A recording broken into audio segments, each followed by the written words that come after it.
Guten Tag, toy and collector fans. This is Fly Guy for TekSushi.com. Giving you a look at a 6-inch Amazing Spider-Man.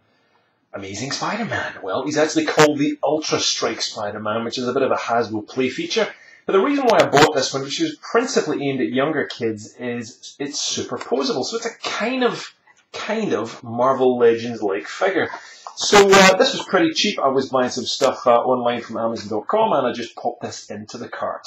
There's some other figures on the back there, all of which sadly are not superposable at all. They're all pretty limited, and most collectors, I would imagine, will not want this guy. But this was pretty intriguing that this had quite a fair bit of posability, probably a bit of Hasbro to test the market and see whether kids really do want this or not. As far as I can see, this guy has sold out pretty much every toy store that I've seen here. He's now begun to turn up. So I did get this set last year, just I haven't had a chance to review it. So, pretty cool looking figure, or cool looking packaging. The figure itself is, it's the same scale as Spider-Man, Marvel Legends. So, there's one of the Scarlet Spiders, and you can see pretty much like for like. If I compare these guys back to back, they're absolutely just about spot on. So, it is in that scale, and I really like the quality of the suit and the shine, and the kind of muscle tone that he's got on him. It looks like Spidey. It's very, very cool. Sometimes it's very hard to actually get a Spider-Man figure that looks like Spider-Man. You get all sorts of various versions and paintwork, so this was a classic kind of Spidey. Now, it comes with this daft kind of play feature, which I'm not really a fan of. Something clips onto his arm, and you get this crazy little blue blob there, and you pull it back, and, well, there you go, it fires off. Pretty crap, quite frankly. Take that off, and that's enough said about that. It's a bit of a dumb feature, so not really my cup of tea. Let's get a look at this guy in much more detail, though. I really like the sculpt on this. This was about $10, and it's about 15 in stores here in Australia, but in fact it's more, it's about $20. So nice detail. Is very, very hard plastic. Marvel Legends tend to be a little bit softer and smoother. This is much more shiny and hard. So what does that sound like? Nice Spidey print on the back, which I really, really like, and deep kind of grooves there on his back as well, and all across the figure for the Spidey lines, which seem to be a little bit missing from the shoulders there, I guess, because of the arms potentially going underneath that little socket joint.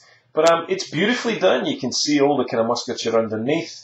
And lots of articulation. This guy is awesome. He's got the rocking ankles, man. This gets fantastic.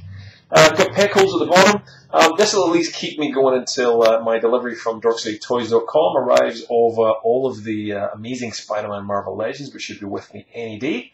We'll get them reviewed and sent up as soon as possible.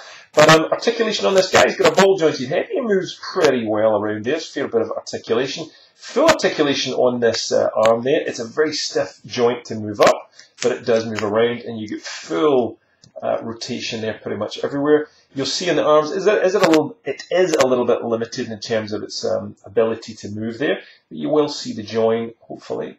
There you go. So a little bit of movement on there. It has not only swivel, but back and forth articulation at the wrists. He has no waist articulation, so there's nothing there, no ab crunch, which is a bit of a letdown on it. But he does have super articulated ball joint with a peg there on the tops of those thighs. You've got a joint at the knee, a single joint on those knees, and of course rocking ankles. So you can get this guy in a pretty good pose. And for $10, I was very impressed. Again, looking at the new Marvel Legends versions, it's probably not as good as them, but there's still a cool look about this figure. And it's got that classic Spider-Man look that I really like. Well, I think it is anyway. I know it's the Amazing Spider-Man comic, but I really like this guy. So the link directly underneath if you want to buy this, if you want to get hold of it. It's a pretty good looking figure. Definitely recommend you check it out if you're a Spidey fan. And let us know what you think. Is this a crap figure to you? Is it a good figure? It's the only superposable Amazing Spider-Man figure I've seen. So I'd love to hear your thoughts if there's any more out there that we're missing that are kind of aimed at kids but actually have some cool adult kind of articulation features on them. I'd love to know. Please leave a comment, like it, subscribe, rate, all that kind of stuff. And there's links underneath to all the usual social properties, Instagram and Facebook and Google Plus and all that jazz. That's it from Spidey. We'll see you for some more Marvel Legends reviews coming up shortly.